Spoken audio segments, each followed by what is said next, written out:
hecho la comparación de la película. Quisiera saber de los que están acá, ¿qué dudas han tenido?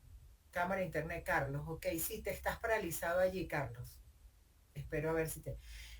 gracias, Darwin. Se ve que estás dirigiéndote no sé a qué lugar, pero a pesar de eso te estás conectar, para estar interesado en la clase. Te lo agradezco. Bueno, entonces, quisiera saber cómo le fue con esa actividad de la semana. Ver las películas. Alguien que opine, ¿sí? Alguien. ¿Qué pasó con Rebelión en la Granja? ¿Quién la vio? ¿Qué quiere opinar? Por favor, cuenta. Josué, adelante. ¿Tienes problemas con tu cámara hoy, Josué? Aquí estoy. Ok. Hola. Sí, José, yo te lo agradezco. Yo sé que como delegado estás haciendo un gran trabajo. Es triste y lamentable, pero vamos a hacerlo por hoy así. Sí, porque también, pues, a veces las personas creo que abusan de la buena voluntad de los demás. Ok. Ok, cuenta. Bueno, respecto al video me llamó mucho la atención, ¿no? Porque sí se observa mucho lo que habíamos hablado en clases pasadas respecto al tema del populismo. En cómo las personas, o bueno, vamos a decir dirigencias políticas, se aprovechan de las debilidades de ciertas, de las debilidades sociales, pues, y personales de muchas personas, o sea, y usan esto como una especie de motivación. Y esto claramente es lo que ocurre en la granja, pues, como vimos el caso de Venezuela, que justamente Chávez llegó con un discurso muy bonito. Chávez llegó a la presidencia con un discurso diciendo yo no voy a expropiar, yo no voy a durar toda la vida, yo no voy a hacer reformas a la Constitución, porque esa no es la idea, o sea, es un mandato que va a durar cierta cantidad de años, voy a hacer mi trabajo. Y vemos que todavía, veintitantos años después de todos estos acontecimientos, siguen diciendo que los problemas que se presentan siguen siendo por la administración previa, ¿no? Pero me llamó mucho la atención todos esos ejemplos, porque se ven como, por lo menos cuando el cerdo entrena a los perros, vemos esa comparación con los órganos de seguridad y de represión que hay aquí en Venezuela. Justamente cuando enaltecen también al cerdo Mayor. viejo, al cerdo mayor, que podríamos decir que es como lo que hicieron con Chávez cuando lo crearon el cuartel de la montaña. También cuando le pusieron en la categoría de líder supremo, cuando le echábamos broma del líder intergaláctico, ¿no? Justamente es como divinizar a una persona que era un dirigente político, así mismo el caso de Cuba, como fidelizaron a Fidel Castro, el Che Guevara, que es justamente el mismo caso, ¿no? Me llamó mucho la atención porque se ven todos estos contrastes. Y justamente también lo que hicieron los cerdos, que se fueron haciendo millonarios a costas de los demás animales, y resulta que así era el gobierno, pues importaban carros de última gama, todos los bodegones eran para ellos, todo el dinero, todo el mercado importado, pues lo traían las personas del oficialismo y justamente lo que hicieron los cerdos. Mientras los demás comían harina y yuca, ellos comían caviar y langosta. Y vieron, cerdo, dos patas malo, cuatro patas bueno, fueron cambiando las normativas. Dormir en cama es malo. Ah, no, ya no. Eso no Ajá, puede ya dormir no, en cama. exacto. Entonces tiene que ver mucho cómo el que está en el poder puede ir cambiando las leyes a su conveniencia, ¿no? ¿Cierto? Salud. Ajá, ¿quién más? ¿Quién más había pedido la mano? Gracias, Josué. ¿Quién más había levantado la mano? Susana. Ok, Susana, cuenta. Bueno, eh, casi que todo lo que había dicho Josué, pero agregando otra de las cosas, era, o sea, vemos mucho, ¿verdad? Así como lo dijo nuestro compañero, pero otra de las cosas que veíamos era, por decir, cuando Napoleón empezó como a gobernar en la granja, ¿sí? Empezaron a haber muchos inconvenientes, ya todos lo decían, ay, gracias a Napoleón esta agua sabe bien, gracias a Napoleón el maíz está Endiosando. así, no sé qué. Ajá, exacto. Entonces, eso pasaba igualito acá, ¿no? Tenemos que todo era no por el país, ni porque nosotros somos un país rico en exportaciones, petróleo, todo este tipo de cosas, sino que era gracias a nuestro presidente. Otra de las cosas que me inquietó mucho fue que al igual que allá, llamaban a la riña, Ajá. a que todo es culpa de los demás países, todo es culpa de los venezolanos, pero nunca va a ser culpa del gobierno. Y esa era una de las cosas que también Hola pasaban José, en la ¿cómo granja. estás? Perfecto, Para ver Susana. si por ¿Alguien favor nos más? puedes grabar la Mire, clase de cómo nosotros vemos legislación. que una película, saben el año de la película, lo investigaron, yo se los había dicho, pero lo vieron, el libro de George Orwell, porque ¿de dónde proviene esa película? ¿Quién investigó un poco más a profundidad? Josué, a ver, cuenta. Bueno, estaba leyendo que esa es una crítica a la revolución rusa que se dieron para los años de la Segunda Guerra Mundial. ¿Qué pasó? Que esto lo lanzó un autor inglés y no se publicó y no hubo respaldo por parte del Estado para publicar esta obra, porque en ese momento, pues en la Segunda Guerra Mundial, digamos, el Reino Unido y Rusia eran aliados contra los alemanes, ¿no? Contra el eje. Ajá. Entonces no hubo este apoyo por parte de la publicación y luego, años después, creo que 20 años después, fue que se pudo hacer la publicación formal de esta obra. Sí, 10 años, porque fue en 1945, bueno, no, unos años después, pero 1954 es la película, 10 Ajá. años después fue cuando sale más a la luz. Pero es, lo que pasa es que, miren como en el sistema, esa crítica, 1977. la película, el libro es Sí, creo, 1945. no recuerdo bien. 1900. Pero Ajá. ¿qué pasa? ¿Qué pasa? Ustedes ven que será una crítica a lo que estaba pasando en la Unión Soviética, ¿sí? A lo que sucedía en esa época. Imagínense que es algo tan repetitivo, tan constante, o sea, es algo que es una estrategia, es una política que se repite y que hoy día lamentablemente se está repitiendo a nivel latinoamericano. Estamos volviendo a caer en lo mismo en todos los países de nuevo. Pareciera que no se dan cuenta de que el comunismo per se no ha sido tan positivo porque si no, no fuese, Pero yo no lo que se tengo hubiese que hablar caído, es ¿sí? porque es Esto que era nosotros permanente. estamos en una clase Pero de más allá de matemáticas, eso, la mayoría de los muchachos lo y que yo, pues. importa es que la gente se Entonces, deja guiar por ese ajá, famoso y la verdad populismo que hay grupos sin darse que cuenta, se sienten que deja nosotros. envolver, como vimos en el video de los cerdos, ¿sí? De los cerdos salvajes. Se dejan envolver en todas esas prácticas populistas y no se dan cuenta y se siguen repitiendo las historias. Y miren que a nivel latinoamericano estamos muy afectados últimamente, pero bueno, habrá que ver qué nos cuenta la historia. Jennifer, tú te pregunto, Jennifer, ¿viste Hotel Ruanda? ¿Vieron Hotel Ruanda? ¿Viste las dos películas? ¿Ah? ¿No? Jennifer, ¿me escuchas? Jennifer. No sé, estás Jennifer y es Jennifer. Jennifer está ahí, pero la veía, pero no está, no la completo. Oriana, a ver, cuéntame, Oriana, ¿viste Hotel Ruanda?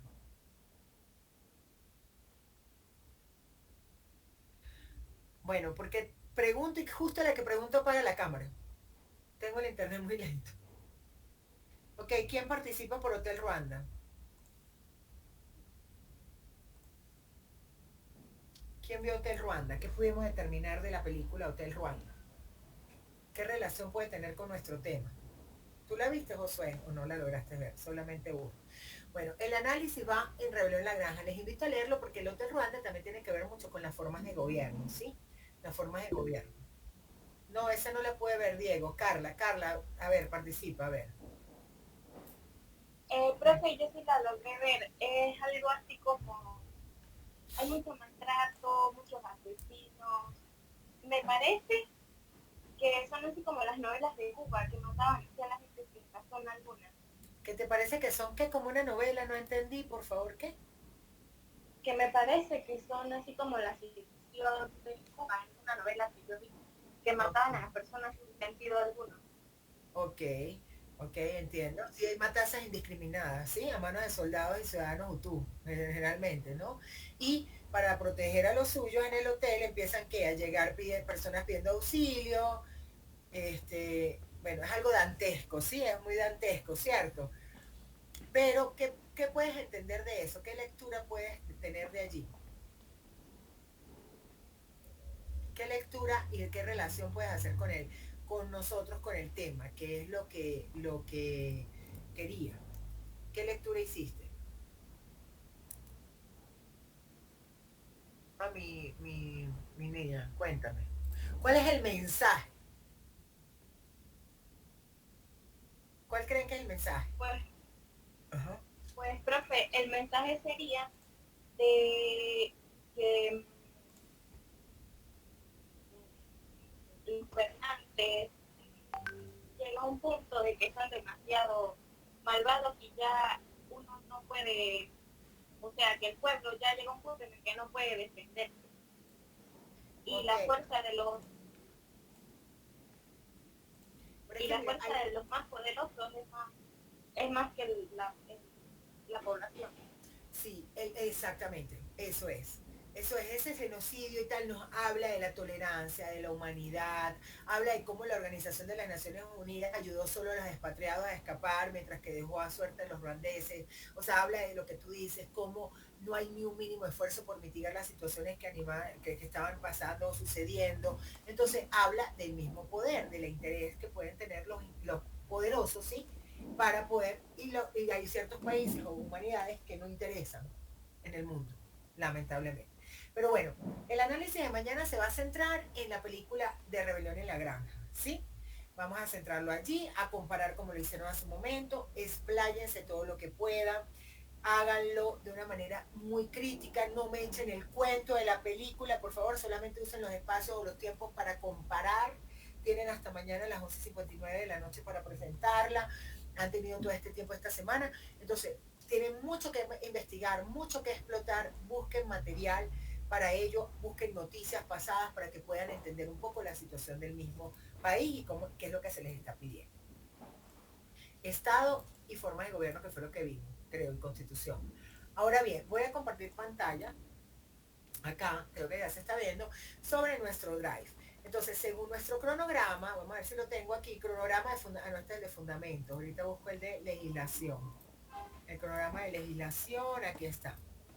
Según nuestro cronograma, nosotros tenemos clase hoy, sábado 19 de noviembre, vamos a ver lo que es el poder público y la actividad administrativa, que debieron haber leído un poco sobre el poder público en la Constitución Nacional, que les decía a partir del artículo 136 en adelante.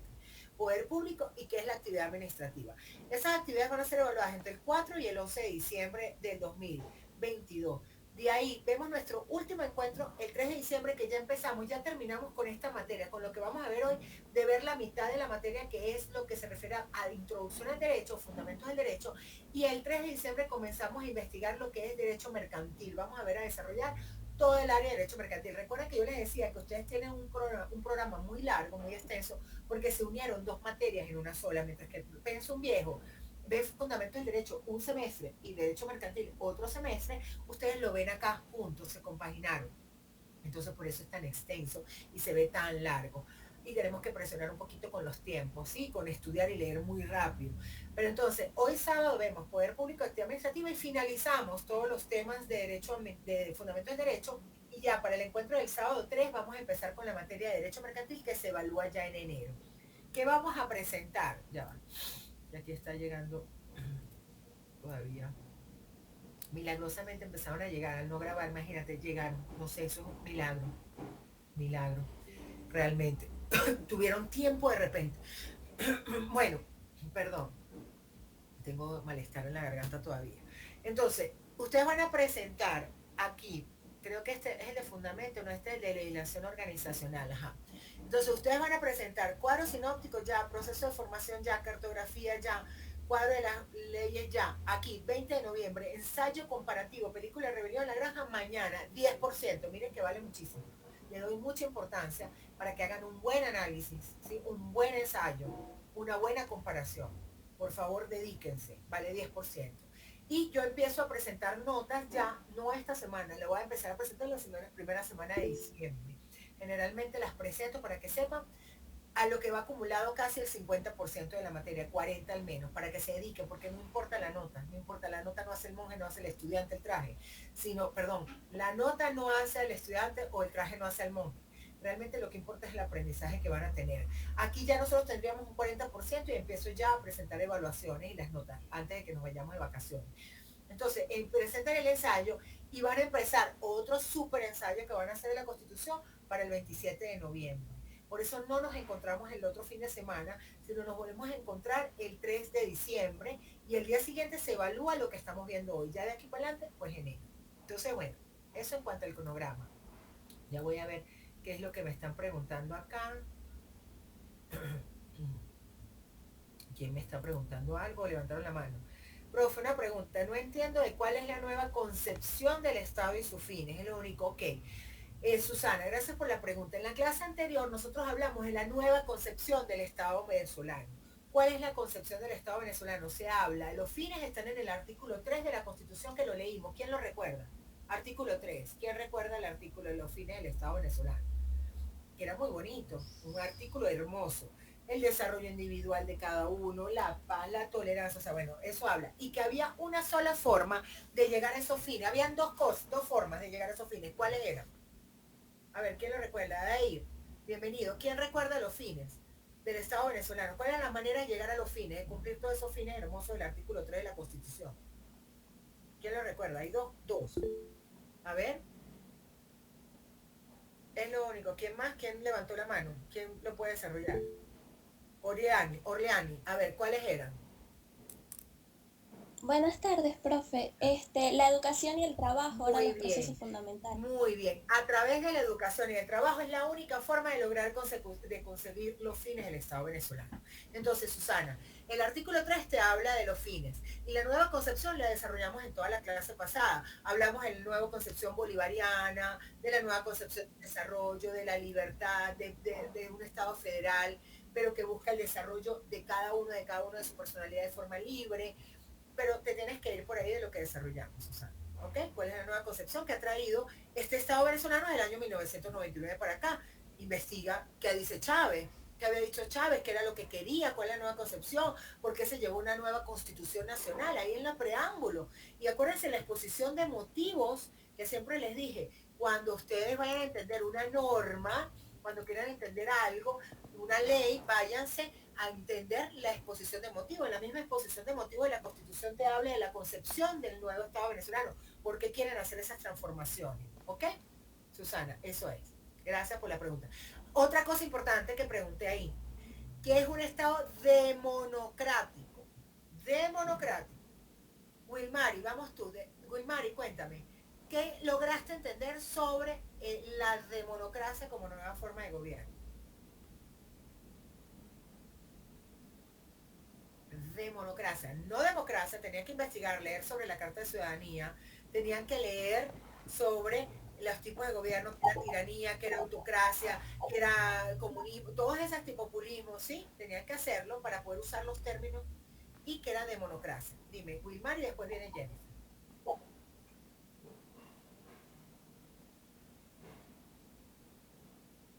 Cuéntame, Wilmar, ¿y qué lograste entender de democracia?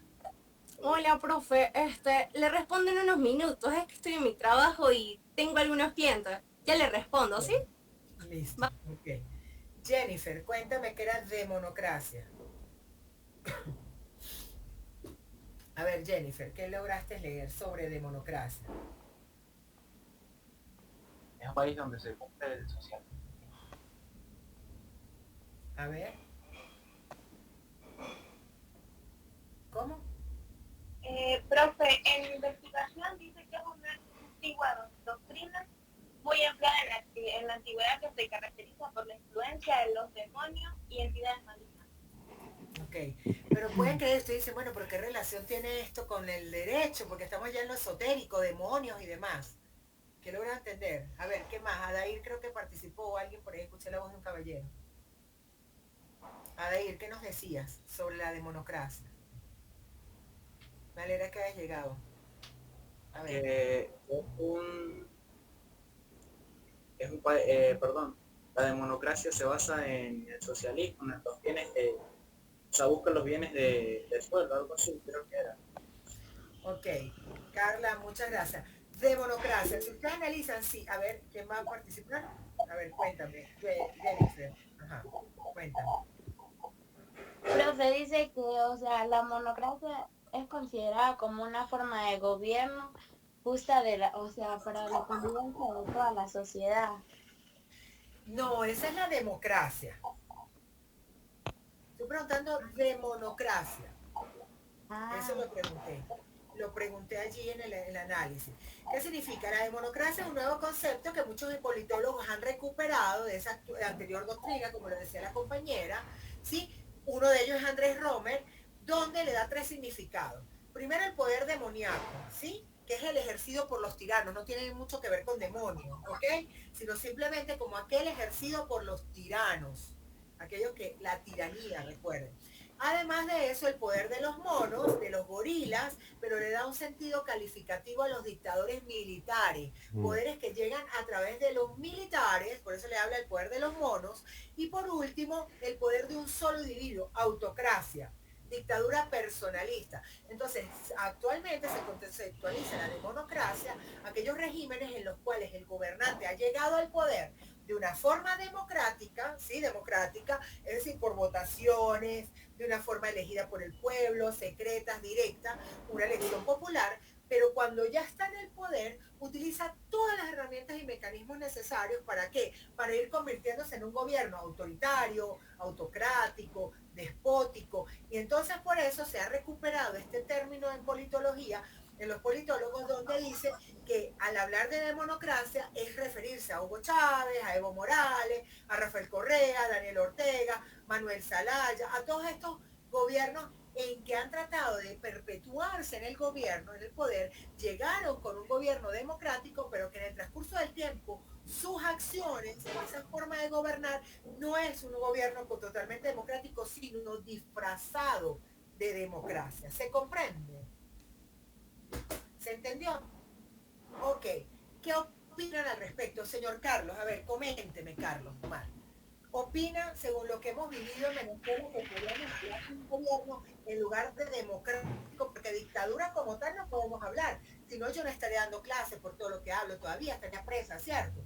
Además, que los gobiernos dictatoriales se conforman generalmente cuando son tomados por el poder a la fuerza, cuando se toma el poder a la fuerza, ¿cierto? ¿Qué no ha pasado? Se puede dejar, Carlos tiene problemas, creo que no puede participar como dijo, porque de verdad suena un feedback horrible, Carlos. Cuando hablamos de tiranía, puede ser que haya tiranía, pero habla completa, habla de dictadura, a veces decimos, es que estamos en una dictadura, puede ser, o es que vamos en vía. ¿Somos realmente una democracia? ¿Gobierno de muchos definen que es una democracia o no?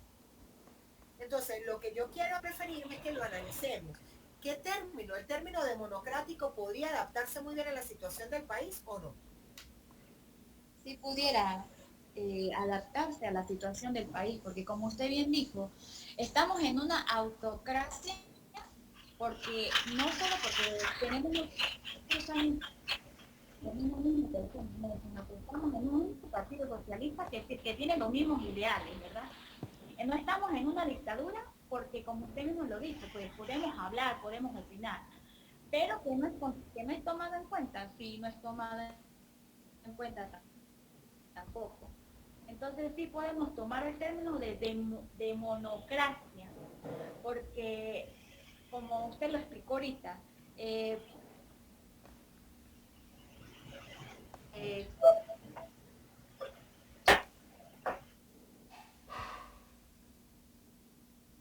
Creo que no tienes micrófono, Susana, de repente te dejé de escuchar. Ajá. Muy bien, se escucha la mayoría, pero te dejé de escuchar. Ahora sí, creo. sí. Entonces, como les decía, estamos en una autocracia camino a la dictadura. Pues entonces pudiéramos decir que estamos en la demonocracia.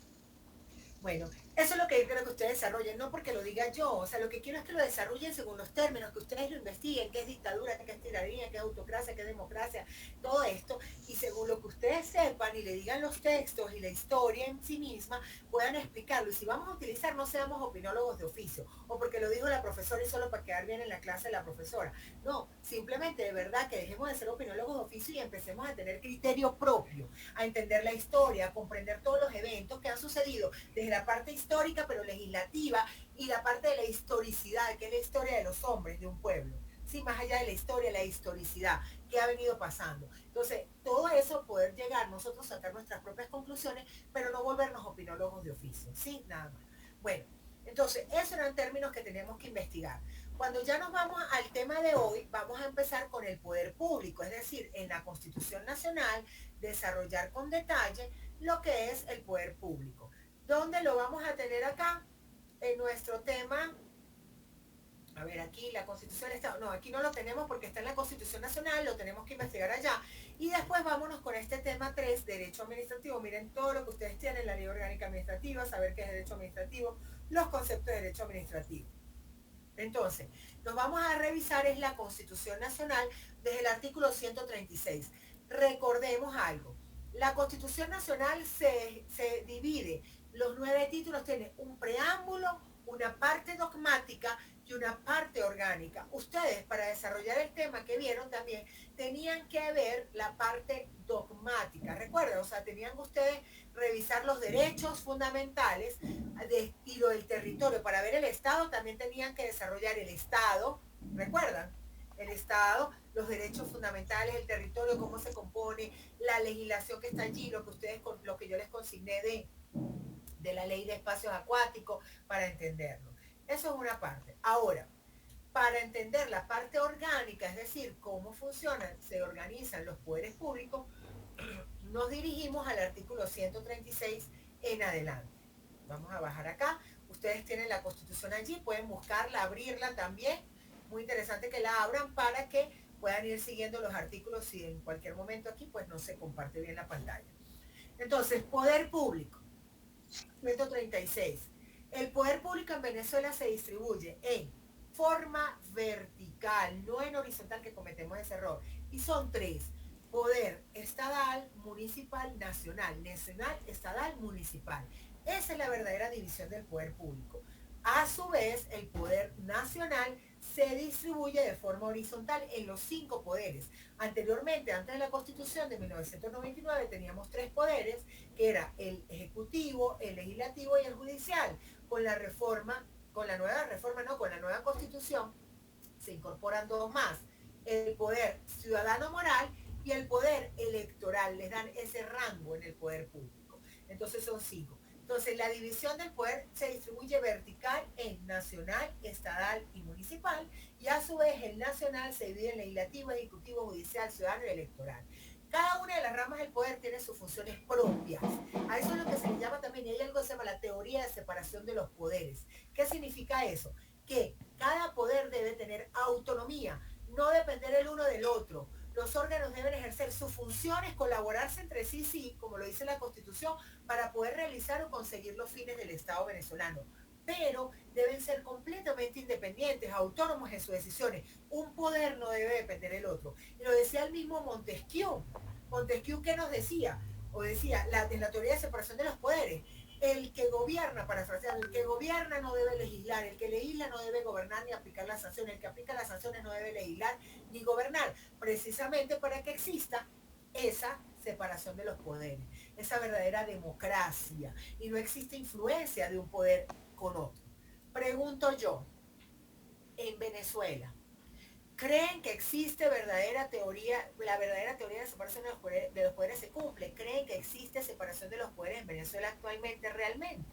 Con las que han venido viendo, con lo que vieron en las películas, que han leído en la historia. Josué dice que no. ¿Por qué, Josué? Bueno, porque vemos, por ejemplo, el caso de que ellos se rotan dentro de los cargos. O sea, Tarek, Delcy, Jorge Rodríguez se intercambian entre cada ministerio, entre cada posición. O sea, al final siempre son los mismos en diferentes posiciones. Y todos opinan y se reúnen para hacer lo mismo. La misma Tibisay Lucena. La Tibisay no pasó del centro del poder electoral al Ministerio de Educación. Pero más allá de eso, también vemos que hay ciertas decisiones que se toman en ciertos poderes, como ejemplo base, cuando les contaba de el Tribunal Supremo de Justicia, la Sala Constitucional, cuando tomó los poderes de la Asamblea Nacional. ¿Recuerdan? Tomó los poderes, por ahora les convenía, para perpetuar que el poder ejecutivo. Todo aquel que piense diferente y tenga argumentos distintos, por favor, expréselo, porque no es que sea un argumento de oposición, es un argumento con bases.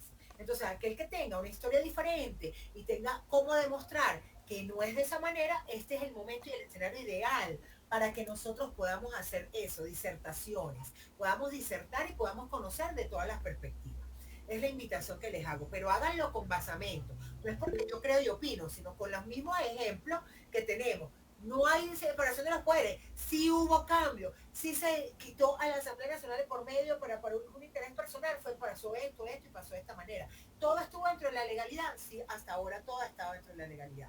Entonces, aquí me está contando, por ejemplo, Carlos levantó la mano, vamos a ver si te escucho ahorita, Carlos, y habla Josué y todas las leyes habilitantes aprobadas. Ciertamente nosotros hablamos de las leyes habilitantes, hablamos de cómo el espíritu de la ley habilitante no es para el que fue utilizada, que era para legislar 49, 52 leyes como le da la gana, porque el espíritu de la ley habilitante es para regular situaciones particulares, específicas, de emergencia o que debían ser atendidas por tiempo específico para que no se pasara todo el proceso que debía. Pero vimos cómo en una noche se modificaban 49 leyes sin pasar por el proceso de formación de leyes respectivo. Para eso no se hizo la ley habilitante. El espíritu de la ley habilitante fue violentado. Eso también. Carlos, te escucho. Ok, ¿me escucha? Ahora sí, Carlos. Ok. Buenas tardes a todos. Buenas tardes. Bueno, lo siguiente, ¿no? Parece que no fue suficiente, ¿no? La creación de la nueva Constitución a partir del año 1999, sino que faltaron, sobre el tiempo este grupo de gobernantes iban viendo que hacían falta nuevas legislaciones, pero no precisamente para cumplir con las demandas del pueblo, sino para ir cuadrándose poco a poco la parte legal a su conveniencia. Es por esto que la primera enmienda que se le hace en el 99, cuando existían los tres poderes, no sé si de manera transversal, lo que le llamaban el ejecutivo, legislativo y judicial, ellos le asumen dos poderes más, ¿no? Que es el poder ciudadano y el poder electoral. Pero a su vez, transversalmente, estaban trabajando en función del poder público nacional, que en forma de escalera, pues, le daba participación, llamámoslo así, descentralizada a lo que era el poder público nacional, estatal y municipal. Cosa que dentro de la dinámica del país, estos poderes tienen concurrencia entre ellos, tienen un punto donde se encuentran, ¿verdad? Que debería estar separado, colaborando, pero no depender el uno del otro. Exacto, entonces eso se manifiesta por escrito tácitamente allá en la Constitución, cosa que en la realidad no se cumple. Así en es, la realidad se violan muchas concurrencias y muchas situaciones que tienen para resolver los poderes entre sí. Así es. Gracias por tu participación, Carlos. Y además tú decías, pareciera que no fue suficiente con la Constitución, una nueva. No, es que todo fue estratégicamente pensado. La enmienda que vino a traer, a perpetuar, como yo les decía, a todos aquellos que ocuparan los cargos públicos. Recuerdan, poder tener reelección indefinida. ¿Qué sucede? ¿Por qué Chávez no lo hizo en el 99? Eso ya estaba establecido, una agenda, por favor. Lo que pasa es que esa fue la principal campaña que realizó la oposición para que no pudiera llegar al poder Hugo Chávez. Y él prometió que no se iba a perpetuar en el poder. Él prometió que no iba a cambiar la estructura del Estado. Entonces, ¿qué hizo? En el momento que él explica que debe hacer una transformación, que él volvía, que ya se había dado cuenta que para poder llegar a la consecución del plan de gobierno establecido, él necesitaba más tiempo, ¿sí? Ya era parte de incumplir con la promesa dada al momento, ¿sí? ¿Qué hizo? Vamos a meterla por enmienda ya que el referéndum consultivo no fue aprobado por la población. Pero eso estuvo pensado desde un principio, Carlos. Lo que pasa es que no convenía hacerlo en ese momento. Fue estratégicamente pensado, porque si no estaría fallando y faltando a sus promesas en ese momento, a sus promesas electorales, y podía haber sacrificado si en el proyecto de constitución hubiese estado establecido y él no lo cumplía al momento de llegar, estaba fallando y estaba perdiendo la popularidad. Sí, perdería la popularidad, no hubiese podido estar en el poder. Bueno, gracias, chicos. Entonces, a lo que vamos es con eso. Miren lo que habla de la separación de poder. Entonces, cuando ustedes hagan el cuadro, allá hay una actividad que precisamente dice qué pasa con la teoría de la separación de los poderes. ¿Hay verdadera separación de los poderes en el país? Algo así creo que dice la actividad que van a realizar ustedes. Entonces, sigo compartiendo porque el poder público es larguísimo. Yo voy a hacer un recorrido, pero son ustedes los que tienen que investigar artículo por artículo. Es más, leerse desde el 136, creo que hasta el 335, para de esa lectura ustedes poder sacar los artículos principales, las ideas principales que van a ir a ese cuadro comparativo que ustedes van a hacer. Y si digo cuadro comparativo es que va a ir un mismo cuadro hacia abajo muy largo, porque tiene que ser muy largo por todo el contenido que tiene, pero donde ustedes me van a comparar el poder vertical, que es el nacional, el estatal y el municipal, a nivel de los 5 poderes, público, ejecutivo, judicial, nacional, y van a ir comparando cada uno de ellos. Entonces, el poder público ya sabemos qué es. sabemos cómo se divide, sabemos que hay una separación de poderes. El artículo 137 me dice que esta Constitución define las atribuciones de cada uno de los órganos del poder público. Recuerden que ningún órgano ni funcionario puede sobrepasarse a las funciones establecidas por la misma Constitución.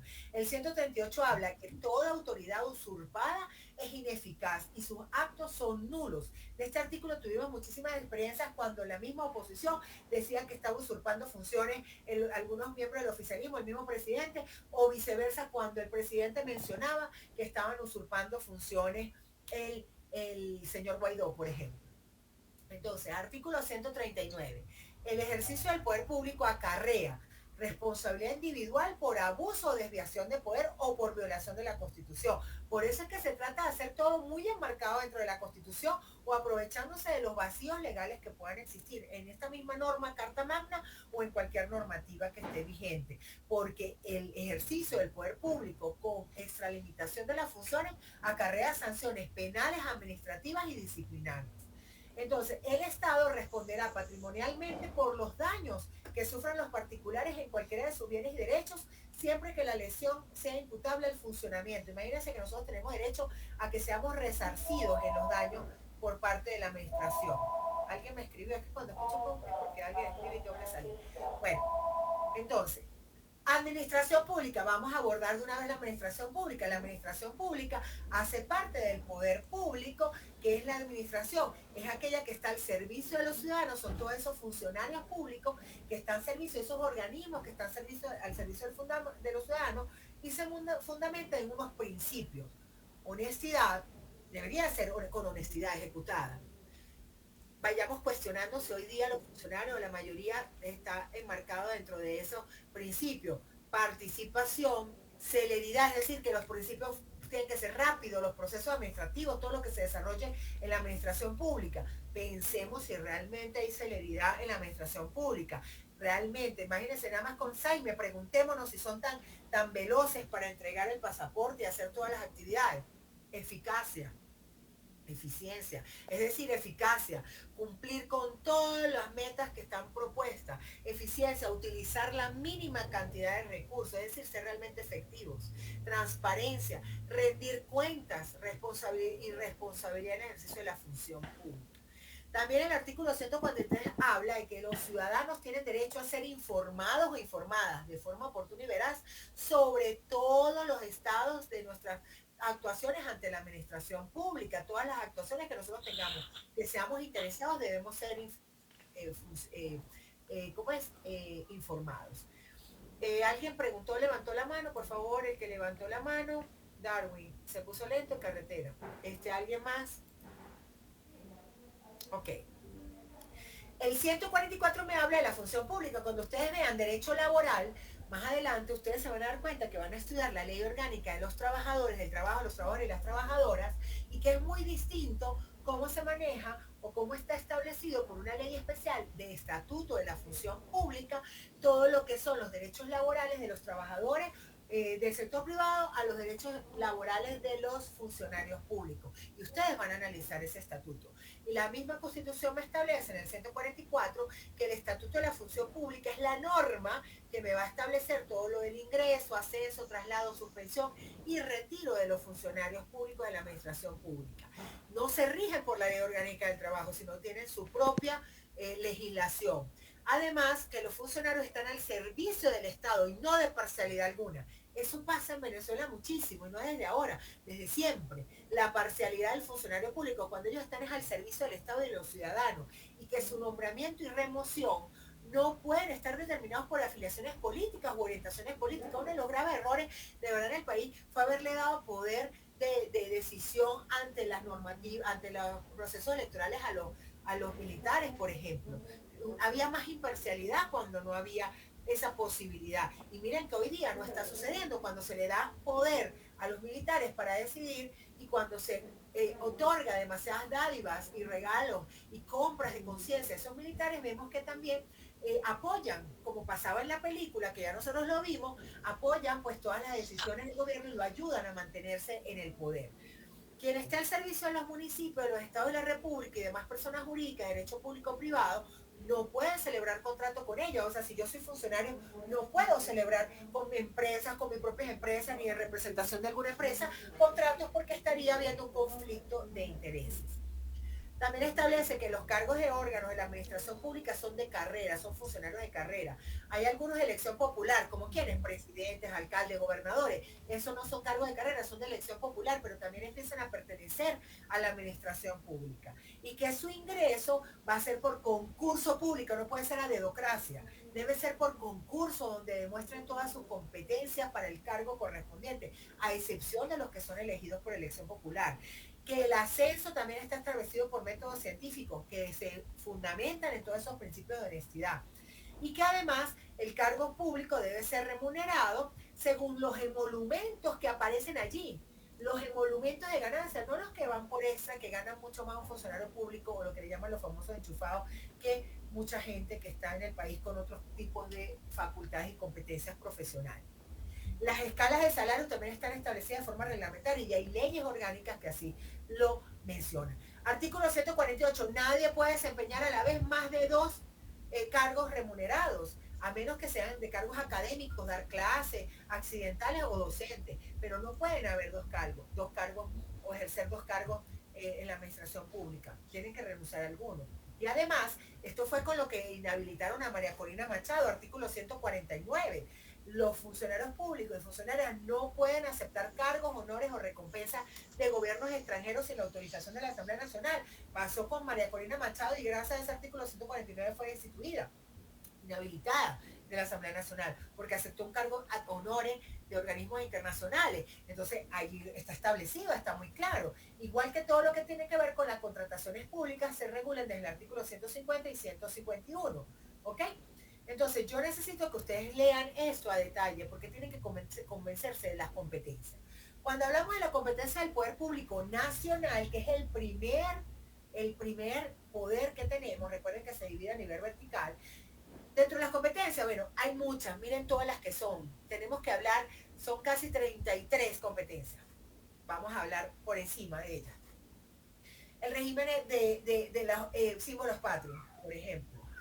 Llevar la política internacional de la República, regular la policía, los servicios de identificación como el SAIDE, la administración de riesgo, la defensa de la nación, todo lo que es la creación de tributos, recaudo, aquí lo dice el 12, ustedes lo van a ver en tributario, organización, recaudación, administración y control de impuestos sobre la renta, sucesiones y donaciones. Todos estos impuestos son de competencia nacional. La regulación del Banco Central, de la Banca Central, la legislación de las políticas tributarias, la creación de impuestos, todo eso pertenece a competencia nacional, es decir, a el régimen de administración de minas, a las estadísticas nacionales, el INE, las obras públicas, miren todo lo que tenemos, el servicio de salud, el de los servicios públicos domiciliarios como gas y agua potable. Todas esas políticas son manejadas a nivel de Estado nacional. El poder público estatal, que es el segundo poder público, se regula del 159 en adelante, cuando ya sabemos que nosotros somos un estado federal, porque tenemos entidades autónomas independientes, ¿sí? Esos estados, Mérida, Anzoátegui, Trujillo, todos esos estados, y que ellos tienen esa independencia e integridad y que deben hacer cumplir la Constitución y las reglas establecidas, pero que tienen personalidad jurídica única y plena. Que esa administración está ¿por quién? Por un gobernador. Entonces, cuando ustedes comparen el cuadro, ustedes van a poner poder nacional, el legislativo, presidente, ministro, procurador, los que lo llevan. O sea, van a categorizar quién lo ejecuta esto. A nivel estatal, gobernador. A nivel municipal, alcalde. Aunque competencia a nivel del Poder Público Nacional, el Ejecutivo tiene estas competencias, el gobernador esta competencia. Requisitos para ser presidente, estas. Requisitos para ser gobernador, estas. Requisitos para ser alcalde, esta. Así es que van a hacer el cuadro comparativo. Voy a parar aquí. Me expliqué con claridad cómo va a ser el cuadro comparativo para que sea un cuadro comparativo válido. ¿Sí? Tienen que leer, quieran o no, todos estos artículos. Ir buscando de cada artículo lo que van a resaltar, ¿sí? Llevar a su cuadro. Y una vez que han definido eso, comparar lo que cualquier persona que lea el cuadro pueda ver. Ah, es que el gobernador, para ser gobernador necesito esto, para ser alcalde esto. Ah, estas son las competencias. Aquí duran el poder 4, 6 años, 12 años, dependiendo del cargo, ¿sí? Eso es. Ah, lo rige esta ley, lo rige la otra. Eso es un cuadro comparativo. Entonces espero que quede claro. Por eso les decía, por favor, si no tienen claridad o dudas todavía, es el momento. Entonces, el 160 me dice que hay un gobernador o gobernadora y que qué requisitos necesita. Ser venezolano, mayor de 25 años y de estado seglar. ¿Alguno sabe qué es estado seglar? No tener estado seglar, por ejemplo, o tener estado seglar. ¿Qué significará eso? A ver, ¿quién lo sabe? Cuéntenme, ¿qué creen ustedes que es? A ver, que no tiene órdenes clericiales, es decir, que no pertenece a ninguna religión, que ninguna religión le puede dar órdenes. Por eso es que un papa, por ejemplo, no podría ser gobernador ni presidente, porque si no, entonces toda la transformación del Estado él recibiría órdenes de alguna entidad religiosa. ¿Sí me explico? Entonces se supone que debe estar por estado seglar, sin tener esa dependencia. El gobernador será elegido por un periodo de 4 años, todo eso que diga 4 años y por reelección única, como decía aquí, reelegido de inmediato por una sola vez, ya eso ahí nos remite ver enmienda 1 del 2009, es decir, donde se permite la reelección indefinida, cargo vitalicio, reelección indefinida. Los gobernadores deben rendir cuenta anual, sí, cuenta de su gestión, ante alguien que se llama Consejo Legislativo. Entonces, cuando vemos el cuadro comparativo, el Poder Legislativo aquí en el Nacional lo lleva la Asamblea Nacional, al Estado el Consejo Legislativo, en el Municipal, Consejo Municipal. Miren que se puede comparar, hay comparaciones de cada uno.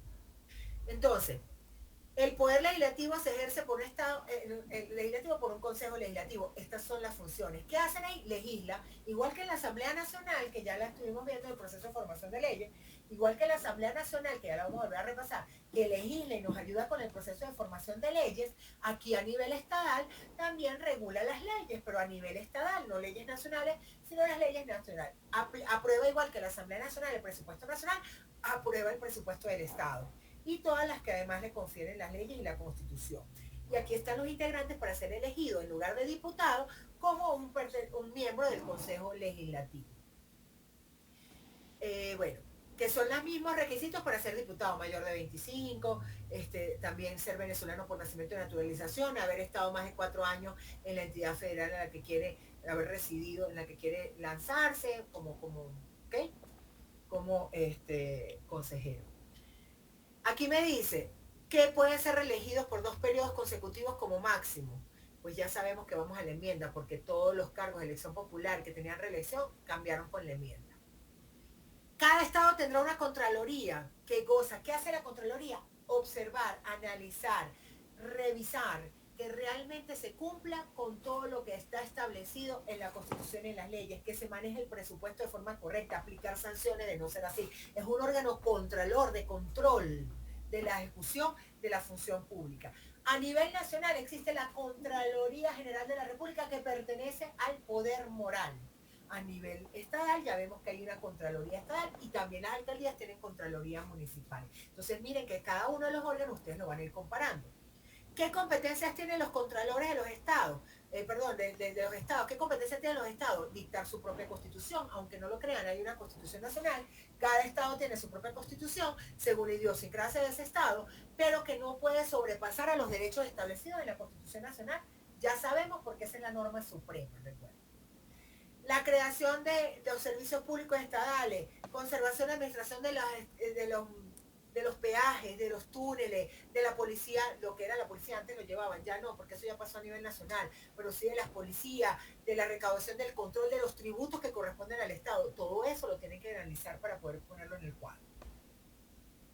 A ver, por acá, ¿qué son los ingresos de los estados? Apréndanselo desde ya, porque en tributario se lo van a preguntar, ¿cómo reciben ingresos? Además, el situado constitucional, que es el que demanda el Estado, recibe esto.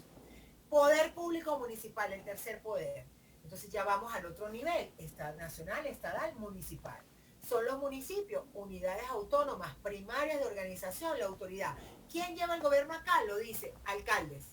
¿Ok? La organización, los alcaldes. Ellos son los que pueden. ¿Hay requisitos? Sí, para ser alcalde. Aquí lo dice, el 134. El gobierno es un alcalde, quien será también la primera autoridad civil. Para ser alcalde se requiere ser venezolana, mayor de 25, de estado seglar, será elegido por un periodo de 4 años. Ya no, se pone ahí que 4 años, pero según la enmienda de manera indefinida, no se puede, o sea, son por 4 años, pero era reelección única. Ahora lo que cambió la enmienda es que es reelección indefinida. Hay una función legislativa. ¿A quién le corresponde? Aquí está el consejo, que son consejos elegidos o concejales. Los famosos concejales que ustedes escuchan, ay, él es concejal. Bueno, él pertenece entonces al Poder Legislativo Municipal. Que también hay una Contraloría Municipal, aquí la tienen y están las funciones, miren, aquí las pueden ver. Y aquí me dice qué son las competencias del municipio y cuáles son los ingresos de los municipios. Ustedes lo van a leer y los vamos a discutir y entre semana vamos discutiendo en el grupo. Hay una figura que se llama el Consejo Federal de Gobierno, artículo 185, que es un órgano encargado de la planificación y coordinación de todas las políticas públicas de los estados. ¿Quién lo compone? Aquí está, vicepresidente ejecutivo, los ministros o ministras, gobernadores y los alcaldes, ¿sí? Ellos hacen esa planificación. Y además hay una secretaría.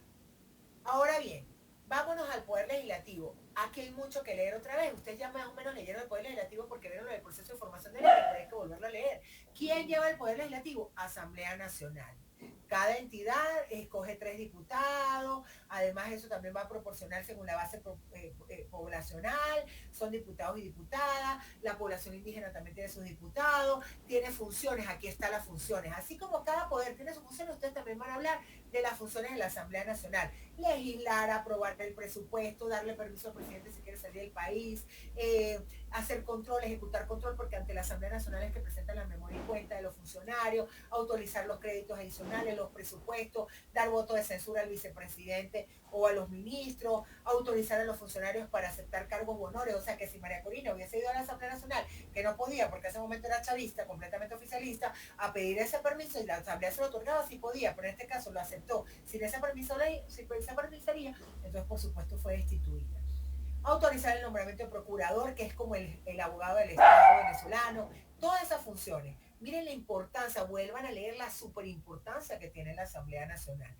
Para ser diputado, 188, ser venezolano por nacimiento o por naturalización, con por lo menos 15 años de residencia en territorio venezolano. O sea que tienes que tener al menos 15 años viviendo allí, ser mayor de 21 años, haber residido 4 años consecutivos en la entidad correspondiente. Miren que hay muchas cosas que también hubo interpretaciones del Consejo de los tribunales correspondientes para poder analizar esos artículos y poder permitir que muchos que ni siquiera pertenecían ni conocían los estados podían ser diputados de ese lugar. Pero bueno, ¿quiénes no pueden ser elegidos? Lo dice el artículo 189. Cuando hablamos de la organización, me habla de las comisiones permanentes, ordinarias y especiales. Lean eso, las sesiones, ellos tienen sesiones del 5 de enero al 15 de agosto, del 15 de septiembre al 5 de diciembre, si no me equivoco, al 15 de diciembre. Ahí durante ese tiempo legislan, hacen todas las funciones que ahí están establecidas, en los periodos que no son sesiones obligatorias y continuas, sino que están en receso. No se debería decidir absolutamente nada de las funciones, solamente casos excepcionales. Solo casos de emergencia, nos fuimos a una guerra, tuvimos una bomba nuclear, no sé, unos problemas de lluvia, muchas cosas, pero sí se ha abusado también en que hasta cuando se perdió la Asamblea Nacional por parte del oficialismo y ganó la oposición, llamaron en periodo de receso a la Asamblea de emergencia para de la noche a la mañana llamar y definir cosas que se tenían que definir durante las sesiones ordinarias del año siguiente con una nueva asamblea opositora, pero ellos lo hicieron con un llamado de emergencia y decidieron que eran los miembros del Consejo Nacional Electoral, que ya se les había vencido el tiempo, decidieron sobre el Tribunal Supremo de Justicia y decidieron todo para acomodar todo el escenario posible para garantizar perpetuarse en el poder. Brutos no son, señores, yo les he dicho, brutos la base, ignorante en la base, porque bruto la palabra es ignorancia en la base, pero en la cabeza no, porque todo ha sido utilizado de una manera de manipulación de las normativas, como vimos en la película, para poder adaptarse a las necesidades de perpetuarse en el poder. Entonces, eso por ahí. Los diputados, ¿quiénes pueden ser diputados? Aquí están, la obligación que tienen para ser cumplido y además los requisitos para ser diputado. Después viene todo lo del proceso de formación de leyes, que se entiende o entiendo yo que ya lo leyeron porque era necesario leerlo para hacer la actividad del proceso de formación. De aquí pasamos a lo que es el poder ejecutivo. Voy a dejar de compartir para preguntas. Preguntas hasta aquí. Tenemos claridad, poder público, separación de poderes, ¿Qué competencias tiene el poder legislativo? Los tres tipos, los poderes, el poder público en Venezuela, nacional, estatal, municipal, y poder legislativo, que es el primero que vimos a nivel horizontal. ¿Dudas hasta acá? ¿O se entiende lo que estoy contando? Dudas, ninguno tiene dudas, chicos, prendan la cámara. Una de las normativas es prender la cámara. Aprendemos a vivir en sociedad y una de las formas de vivir en sociedad es respetar las normativas. Es mi normativa. Respeten mi normativa. Es dentro de mi aula de clase. Entonces, pregunto, ¿hay dudas o no? Diego. No, profe. Bueno, Diego, no, claro, ok. Entonces, Disculpe, profesora, una pregunta. dígame. Con respecto al cuadro comparativo, ¿es con respecto a únicamente a los poderes en sentido vertical Ambos. u horizontal? Ambos. Comienza con el Ambos. vertical, que es el principal, ya lo dije, vertical, y a su vez vas a ir desarrollando los horizontales. Ok, ok, listo. Ahora, pregunte. Ajá, poder ejecutivo, vamos a compartir, pensé que estás compartiendo y no. Poder ejecutivo. Entonces, seguimos acá. ¿A quién corresponde? Pensamos que el poder ejecutivo, a presidente nada más. No, es solamente el presidente. Miren que el artículo 225 me habla. El poder ejecutivo está por el presidente, vicepresidente, ministros y demás funcionarios que determinen la Constitución y la ley. De hecho, ahí está involucrado hasta el Procurador General de la República, como yo les menciono, que es el abogado de todo, pues el abogado del Estado venezolano. El presidente de la República es el jefe de Estado y jefe de gobierno, ya lo vimos en la clase pasada, es el que lleva esa condición, ¿sí? Para ser elegido 227, también eso fue analizado, ese artículo, recuerden que se los decía, para ser presidente se requiere ser venezolano o venezolana por nacimiento, es decir, que no se admitía poseer otra nacionalidad. Recuerden que lo hablamos en la clase pasada, no se admitía poseer otra nacionalidad. Ser mayor de 30 años, de estado seglar, y no estar sometido a condena mediante sentencia definitivamente firme y cumplir con los demás requisitos establecidos en esta Constitución. Ahí está. Análisis de la Constitución, de la sala constitucional. No, ya va, pero es que va el jus sanguinis sobre el derecho a nacimiento, entonces prevalece el derecho a nacimiento. Así que el que tenga doble nacionalidad, pero haya nacido en el territorio, como nació en el territorio no hay problema, entonces puede aceptar el examen y puede lanzarse a presidente, o hoy en día está en vicepresidencia. O un Maduro, si es colombiano de nacimiento, no importa porque prevalece, perdón, él no debería, pero como no se ha determinado, si fuese venezolano por adquisición de doble nacionalidad, no importa porque, pues bueno, y realmente no debería poseer otra nacionalidad porque debe ser libre, independiente, por eso también de estado seglar, para que no dependa. Imagínense a alguien que dependa de un país árabe, donde tenga ciertas normativas o cierta cultura que no va de acorde con nuestra idiosincrasia, o que sea muy religioso, ¿cómo va a ser los cambios? Por eso es que se busca esa independencia. Que no esté condenado. También la Constitución del 61 establecía que no tuviera ese tipo de antecedentes ni hubiese estado condenado. Chávez fue condenado, tenía antecedentes, podía lanzarse porque tuvo un sobreseimiento de cargo. Si no, de lo contrario, ya aquí no se establece que haya tenido antecedentes ni nada por el estilo. O sea, bueno, analicémoslo por ahí. ¿Cómo se hace la elección? Votaciones universales y secretas. ¿Quién no puede ser elegido presidente o presidenta? Aquí lo dice.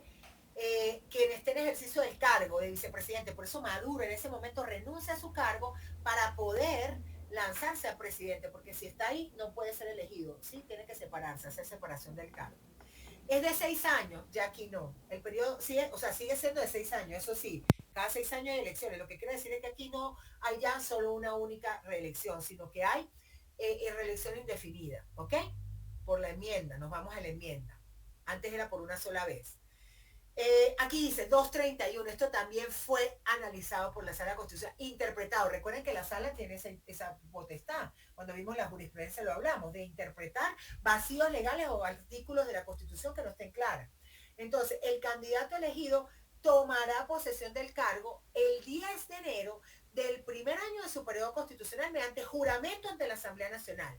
Y si por cualquier motivo no puede tomar posesión, lo hará ante el tribunal, ante la Asamblea, lo hace ante el tribunal. Yo no veo aquí algo que tuvieran que interpretar. ¿Ustedes ven algo que hay que interpretar? Yo lo veo muy claro. Tienen que cada vez que era elegido tomar posesión. Ah, no, pero es que pasó con Chávez cuando no supimos si Chávez estaba muerto o no estaba muerto en diciembre, si estaba o no estaba. Nosotros somos el país que no sabemos quién nos gobernó, si nos gobernó un muerto o no. Resulta que ese diciembre él gana las elecciones, él tenía antes de morir, pues el 3, en marzo, cuando fue avisado. Él debía a tomar posesión el 10 de enero. Ahí lo dice. Ay, no, pero él no vino porque él estaba en Cuba en su tratamiento, no se sabe dónde estaba, si estaba vivo o no. Y entonces vino la sala e interpretó. ¿Y qué interpretó? Y dijo, ah, no, pero es que ese artículo 231 simplemente es cuando sea un nuevo el candidato, un nuevo elegido. Pero no, en el caso de Chávez no hay problema porque él está siendo reelecto. Ya el pueblo lo conoce. No es necesario que él venga a tomar posesión. Ese es el tipo de interpretaciones que ha hecho últimamente la sala constitucional. ¿Se comprende lo que estoy diciendo? Ustedes me dirán qué se ve ahí. Alguien que quiera opinar sobre esas interpretaciones.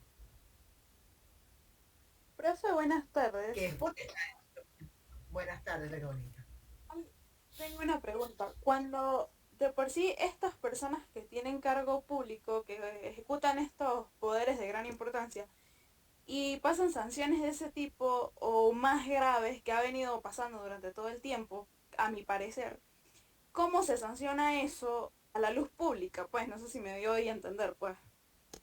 Debería, ni siquiera a la luz, debe haber sanciones, ahí lo dice la misma normativa, se debe aplicar la normativa. Si un funcionario público no cumple con lo que está establecido en la Constitución y en las leyes y con su cargo o acorde a su cargo, debe ser sancionado por Tribunal Supremo, por la Asamblea Nacional, el que corresponda según lo que diga, o por el área penal.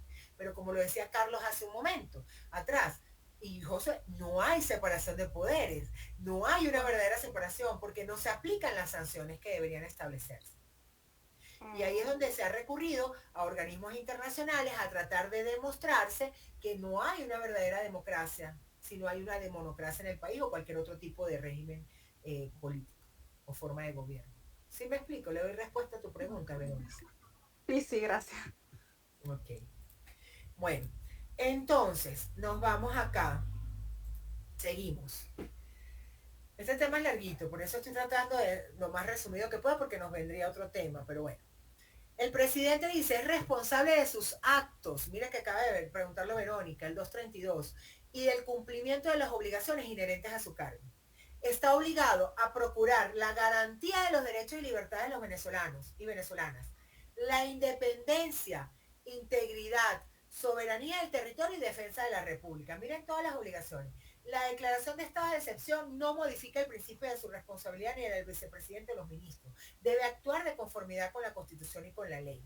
Y dice, también el artículo 233 establece, serán faltas absolutas del presidente o presidenta, su muerte, su renuncia, que eso pasó con Chávez.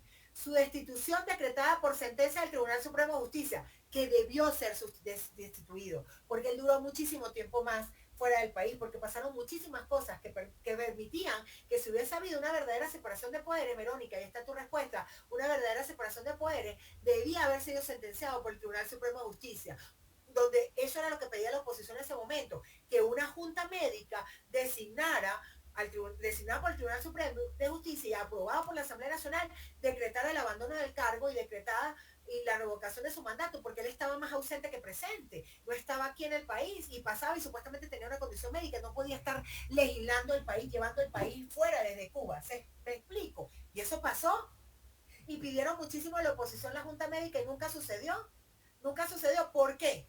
Porque el Tribunal Supremo de Justicia estaba, ¿cómo es? Sin una autonomía del Poder Ejecutivo, porque igual la Asamblea Nacional estaba con la mayoría oficialista, ¿sí lo ven?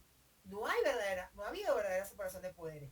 En caso contrario, como preguntaba la compañera, debía de forma libre nombrarse a la Junta Médica o lo que fuera necesario para hacer el cargo, para ejecutar esas acciones. Bueno, déjame tomar agüita.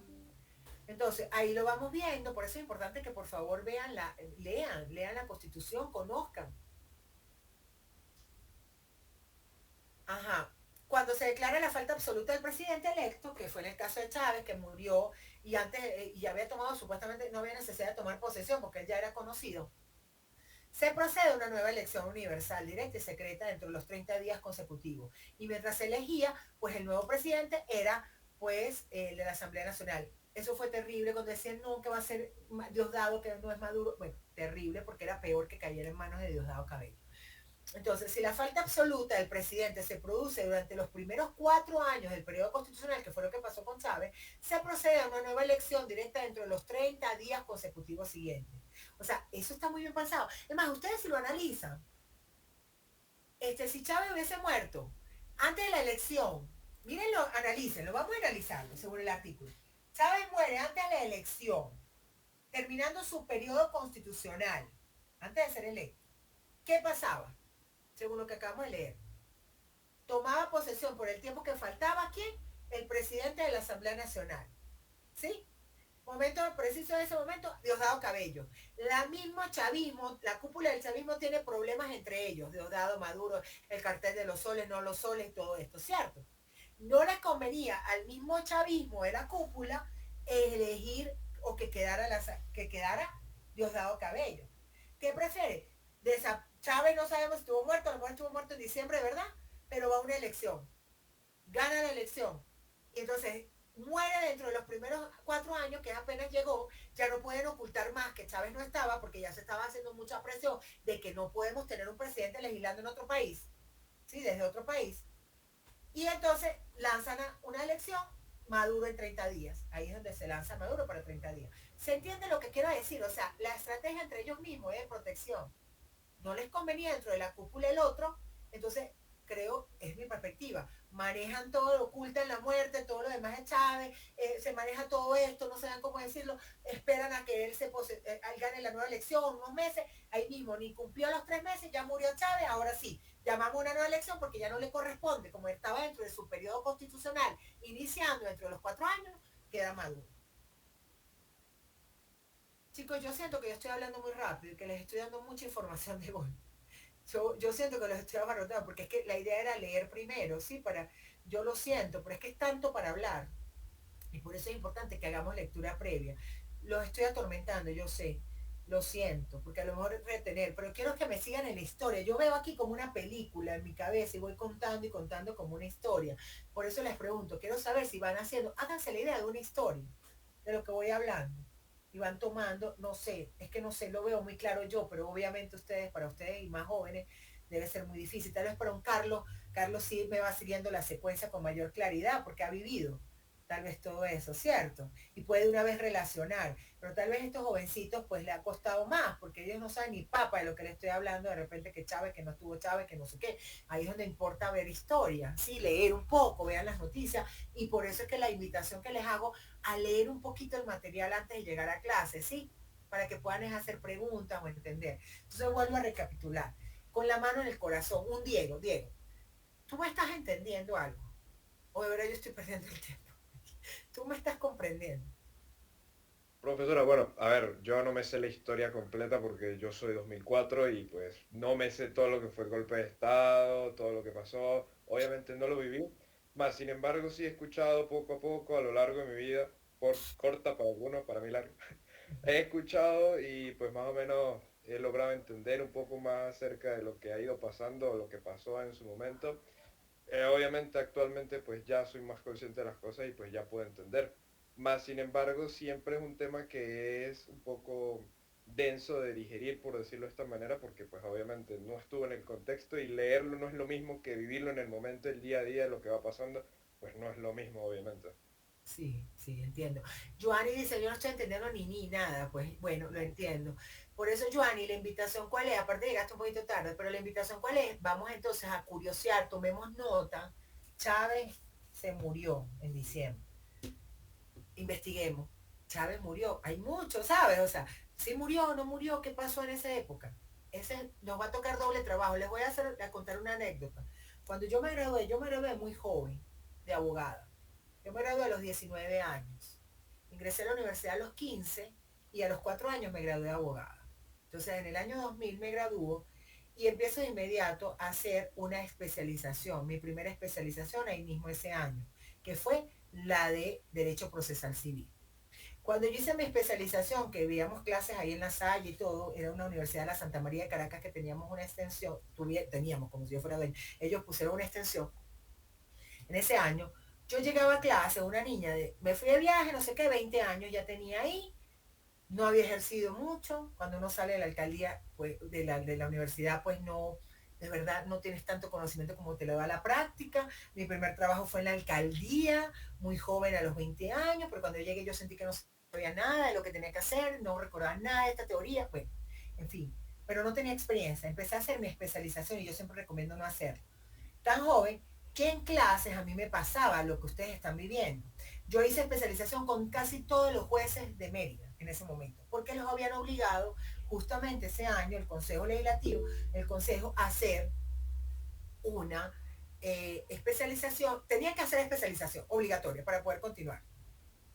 Me tocó secretarios de tribunal y jueces. Es más, estoy hablando de jueces como un Albio Contreras, jueces de la Verbena, o sea, jueces muy famosos de Mérida. Yo era la niña, me decían la niña, obvio, personas muy mayores y yo era la niña. Pero en clases yo tenía que grabar las clases, no así con esta modernidad, era una grabadora de casecito en ese momento, y grababa porque ellos hablaban de cosas que yo no entendía ni papá. O sea, usaban términos que yo no entendía nada. Entonces yo tenía doble trabajo, tenía que llegar a la casa de grabar las clases y primero entender los términos, buscarlos, investigarlos, para después poder volver a escuchar la clase y entender, ¿sabes? La clase. Fue bastante duro y difícil. Bueno, pero fue mi proceso y hoy me enseñó muchísimo y hoy día agradezco que, pues, que aprendí de eso y bueno, fue una experiencia interesante.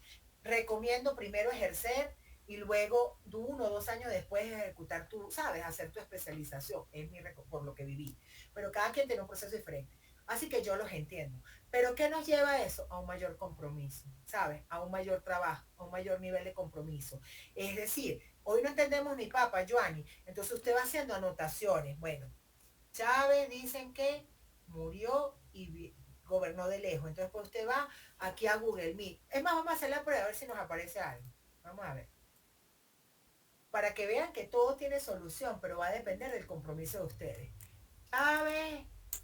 Chávez murió y legisló fuera del país. No sé, cualquier tipo de locura. Ahí está. Empieza muerte y funeral, el impacto de la muerte de Chávez. Entonces usted empieza a leer engaño macabre, la muerte. Ahí vamos. Vamos a ver qué dijo la profe de esto. Yo no sé, estoy viendo acá. Dice, confirman varias fuentes que murió el 28 de diciembre y los gobiernos de Cuba ocultaron la verdad. Lo trasladaron muerto a Venezuela y 2 meses, yo no he leído esta historia, 2 meses y medio más tarde, el 5 de marzo, anunciaron que el presidente había fallecido. El capitán venezolano descartó, explica, mira, y ahí empieza. Mira, esta es la historia del periódico, que yo les digo que tuvieron, de la presión fue tan grande, que mandaron esa foto donde supuestamente Chávez estaba vivo en diciembre, pero ya se decía que Chávez estaba muerto. Entonces miente, murió en Cuba, no sé qué, tal, empiezan a explicar, y entonces dio tal, lee mi habla, entonces dices, bueno, ya entiendo, si es verdad, Chávez murió, entonces vinieron y mandaron a poner otro engaño, tal. Bueno, ahora vámonos a que Maduro, elección de Maduro. No sé, palabras claves, elección de Maduro 2013, después de Chávez, después, 2013, pongamos. Ganó por comicios el 19 de abril, inició su mandato 2013-2019. Bueno, Wikipedia no me gusta mucho porque esa página no tiene, cualquiera puede modificarla, igual que Rincón del Vago, todo eso no lo utilicen. Pero bueno, culminó el 2019. ¿Cómo fue? Vamos a ver cómo fue. Ajá, hubo campaña y empieza a leer, señores. Entonces ahí usted se entera qué pasó. ¿Sí lo ven? Que sí se puede. Entonces depende de ustedes. Sé que va a ser más difícil para ustedes, jovencitos, pero hay que verlo y hay que aprender. Recuerden el mensaje que les decía la semana pasada. El pueblo, y ahí está con la película que tuvieron que ver, el pueblo que no conoce su historia está condenado a repetirla. Y ustedes que van a ser los principales votantes, los que van a seguir el camino de definir cuáles son los funcionarios que van a llevar las riendas del gobierno, tienen doble responsabilidad, ser más responsables que nunca. ¿Sí? Por ese tema. ¿Me expliqué, mis amores? ¿Sí? Toca. Bueno, vamos a continuar, pero bueno, voy a tratar de no usar palabras voy a ser más coloquial, a ver si explicarlo con más pedagogía. Bueno, entonces mira, si falta, lo que quería decir hace un momento, si falta absolutamente el presidente, ¿por qué faltaba? Por muerte, renuncia o destitución. Bueno, el caso de Chávez murió. Cuando se produzca esa falta, antes de tomar posesión, no, pues ya no tuvo que venir a tomar posesión, porque el tribunal dijo, no venga, señor, usted ya lo conocemos, ya, no venga, ya, eso es para cuando sea uno nuevo. Pero en su caso no, interpretaron. Porque quiere iba a venir el muerto, que dicen que el 28 estaba muerto ya, ¿sabes? Pero bueno, se procederá a una nueva elección universal dentro de los 30 días siguientes. Y mientras se elige, toma el cargo el presidente de la Asamblea Nacional. Ahora, si la falta del presidente se produce durante los primeros 4 años del periodo constitucional, se procede a una nueva elección dentro de los 30 días. Pero si no es dentro de los tantos, si nos mira más abajo, si se produce durante los últimos 2 años, que fue justo donde dicen que murió en diciembre, era todavía su periodo constitucional, ¿a quién tenía que asumir el poder? El vicepresidente ejecutivo hasta completar el periodo. ¿Y quién era el vicepresidente ejecutivo? Diosdado Cabello. Y la gente de la cúpula del chavismo no quería a Diosdado Cabello. ¿Sí lo ven? Eso es lo que quise explicar hace un momento.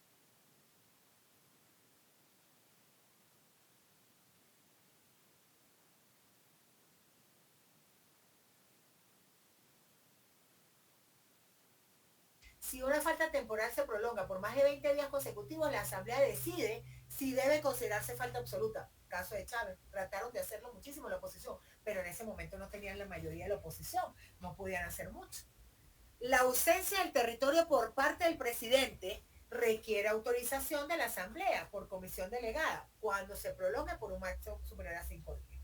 Entonces, bueno, aquí ustedes tienen que analizar las atribuciones del presidente, como dirigir la Fuerza Armada, representar el Estado, representar al gobierno, dirigir las acciones, nombrar al vicepresidente, removerlos de los cargos a los ministros, porque esos son los de sus manos de confianza, administrar la hacienda pública nacional, eso es el dinerito, señores, los ingresos que reciben, dictar previa autorización por ley habilitante decretos con fuerza de ley, ahí lo dice, él tiene la facultad de la ley habilitante, pero no de abusar de la finalidad de la ley habilitante.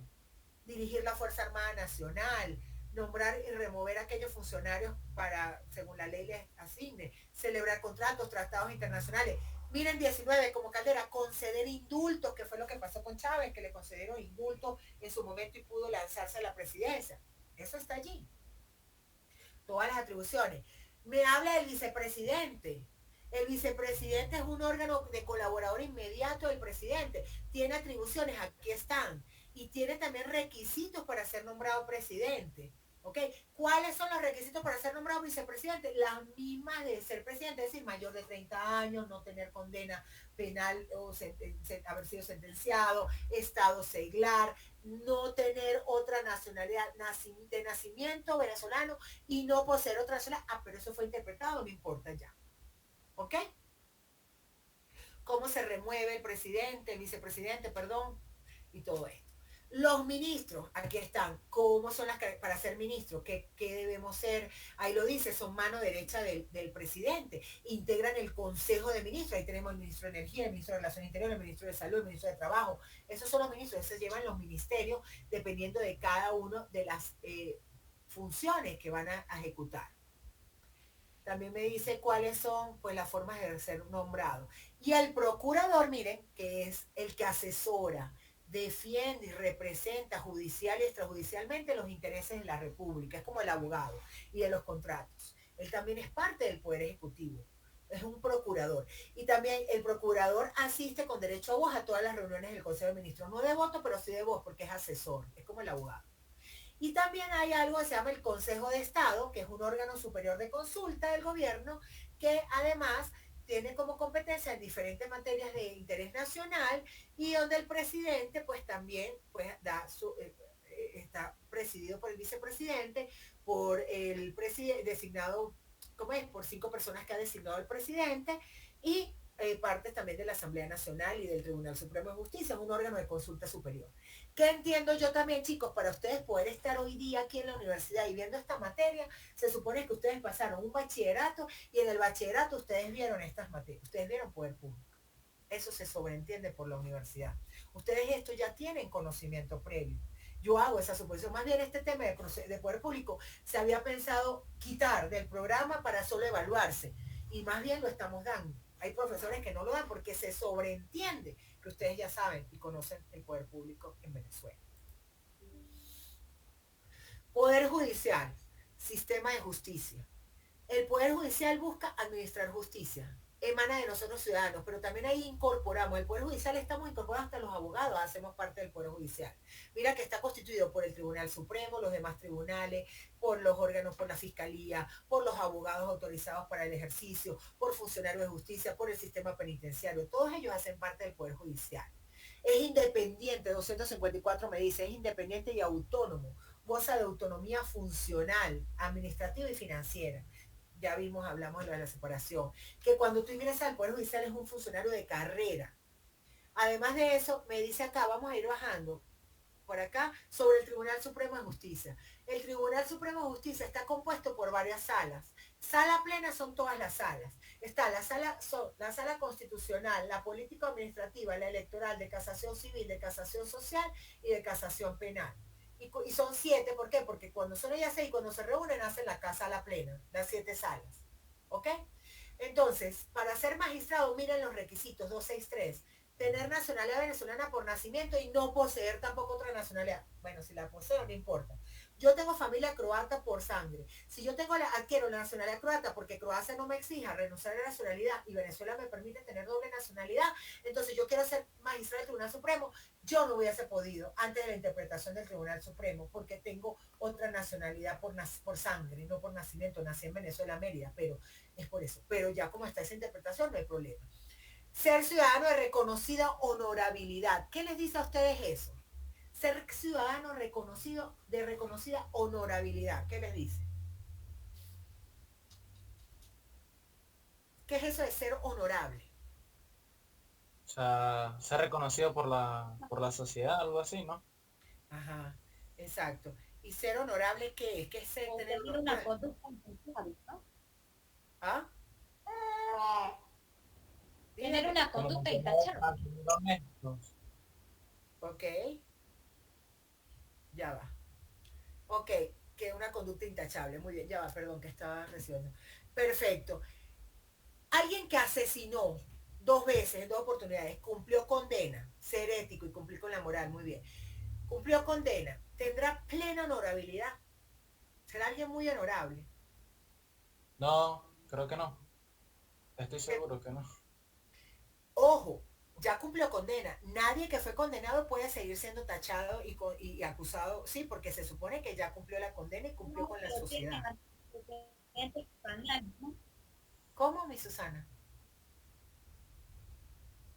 ¿Cómo? No, pero tiene antecedentes penales, creo que no pudiera. Tiene Exacto. antecedentes penales. Hay antecedentes penales, ¿cierto? No Entonces, pudieron. aunque ya cumpliste, sí, cierto, cuando ya cumpliste con la condena y nadie tiene derecho, es más, ni siquiera un trabajador que tenga antecedentes penales puede ser, como es juzgado, dejado de tener, como es limitante para tener el trabajo, porque sería discriminación. Pero hoy día, el polémico magistrado Michael Moreno era un oficial de la SEBIN que además estuvo involucrado en muchos casos de corrupción y fue un ex policía que fue condenado por asesinato, no en una, en 2 oportunidades. Y aunque él cumplió con su condena, hoy día es el que hace parte del tribunal, o sea, el máximo órgano que se supone que conoce sobre derecho y el que debe garantizar nuestra norma de derecho. Y no lo estoy mintiendo yo, investiguemos. Michael Moreno, otra actuación, ¿verdad? Ahí lo tenemos. Va a echar el cuento. Entonces, ahí pasa, un expreso condenado por asesinato fue nombrado presidente del Tribunal Supremo. Hoy día, oye, es muy admirable que ese magistrado estudió, porque se supone que los que están allí en el Tribunal Supremo son los máximos conocedores del derecho, los máximos conocedores, los que saben derecho, los que tienen especializaciones, los que tienen en el área que conocen el mayor conocimiento, porque todo lo que no se define en los tribunales va allá para tomar esas decisiones.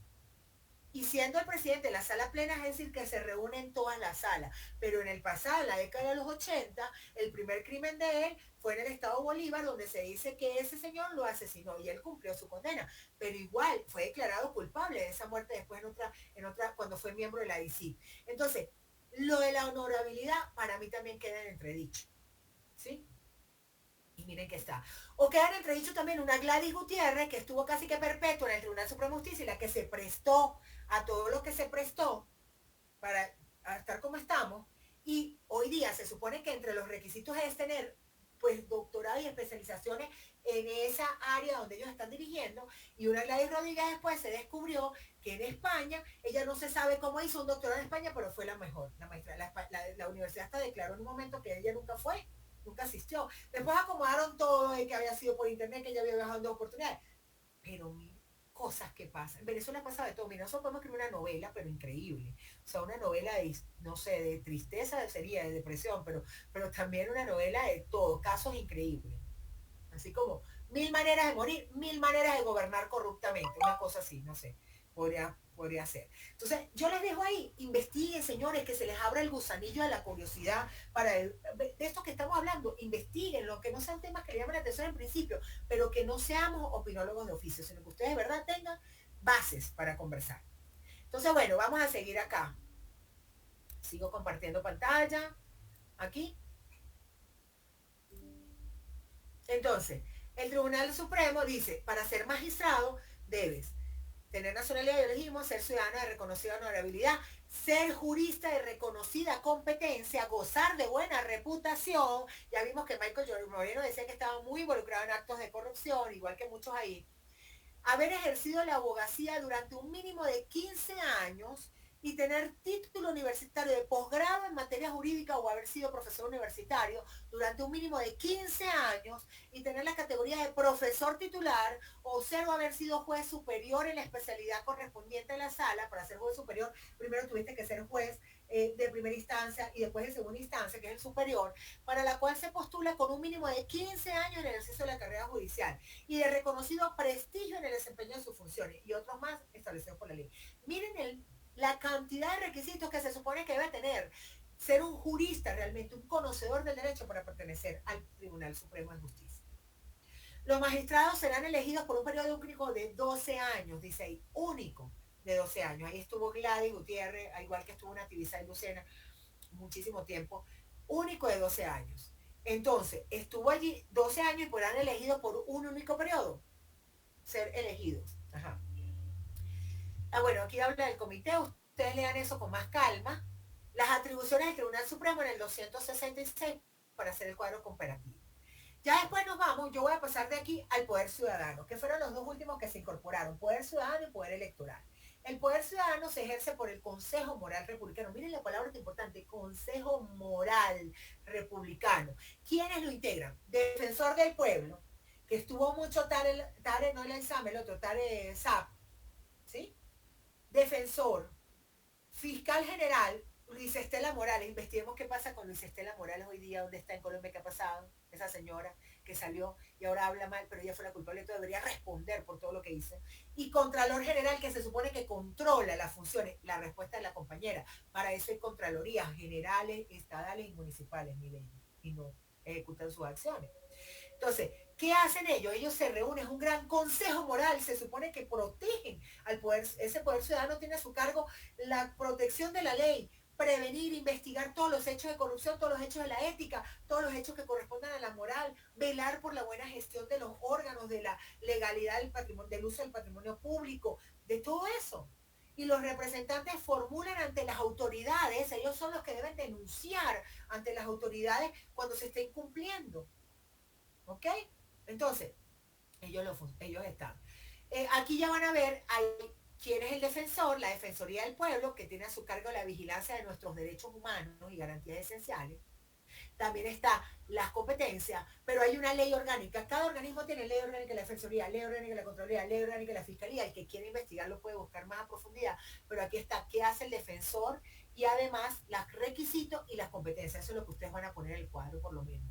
Ser defensor se requiere ser venezolano por nacimiento, mayor de 30 años, con manifiesta y demostrada competencia en materia de derechos humanos, es decir, que tiene que tener posgrado y estudios en derechos humanos y cumplir con las exigencias de honorabilidad, pongo muy en duda la de nuestro defensor, ética y moral, pongo muy en duda la del defensor, que establezca la ley, aunque la moral pueda ser subjetiva, la ética y la moral puede en algunos momentos, dicen ser subjetiva, la moral está establecida como en sociedad para poder regular nuestras acciones. Y las atribuciones. El fiscal, después vamos a ver acá el Ministerio Público, que es la Fiscalía o el Fiscal General de la República. Se supone que él es el que persigue los crímenes que se realizan, los denuncia, garantiza la seguridad en los procesos judiciales Y el fiscal tiene que tener las mismas condiciones, ser un excelente jurista, conocedor del derecho, con 15 años de manifiesta ejercicio de la abogacía y de toda la materia que va a dar, o ser profesor, o haber sido juez superior, todo eso. Y además será elegido por un periodo de 7 años, igual que el defensor, igual que el contralor. Abre las investigaciones penales. Y aquí está el Contralor General de la República, que se supone que ejecuta control y vigilancia y fiscalización de todos los ingresos, gastos y bienes públicos y bienes nacionales. Y también es elegido por 7 años, tiene aquí las condiciones para ser de Contralor y las atribuciones. Lean esto. Por último, el poder electoral, que es la división del poder público nacional en 5. El poder se ejerce por el Consejo Nacional Electoral, que es el ente rector. Todos conocemos ese famoso Consejo Nacional Electoral. Hay juntas nacionales, hay juntas estadales y hay juntas municipales. Entonces ahí se divide en el poder público. Tiene tales funciones, están aquí en el 293. Y además ahí me establece quiénes van a ser elegidos por 7 años, los miembros del Consejo también. Se supone que están compuestos de esta manera. 3 integrantes postulados por la sociedad civil, tendrán sus suplentes también, y además uno que es por el poder ciudadano y uno por las universidades. Imagínense el poder que tiene la universidad también para poder recomendar en el Consejo Moral, en el poder electoral a alguien. ¿Ok? Bueno, ya después la Constitución te habla del socioeconómico y tal. Entonces tienen que leer mínimo hasta el 298, señores, para poder determinar del 136 al 298 para poder desarrollar el poder público a detalle. Preguntas.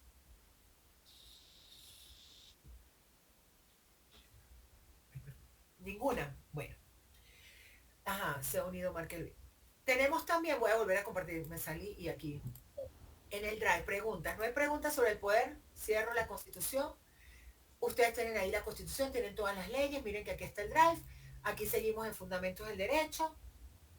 Aquí tenemos todo lo que es los libros de Fundamentos del Derecho que les sirven. Y aquí tenemos la de Mercantil que todavía no los hemos visto.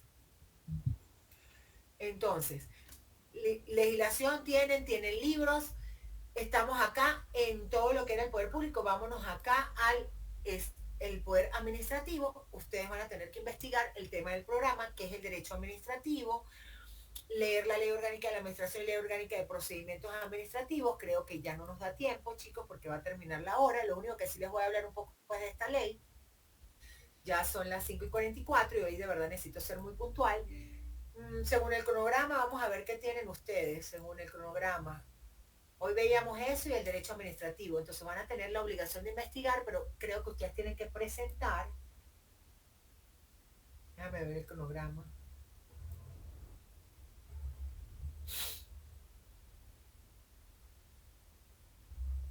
El 11 de diciembre. El 11 de diciembre ustedes presentan póster electrónico sobre qué es la actividad administrativa en Venezuela y sobre el procedimiento administrativo en Venezuela. Entonces hay que desarrollar, o sea, van a presentar 2 actividades, más la del cuadro comparativo del poder público.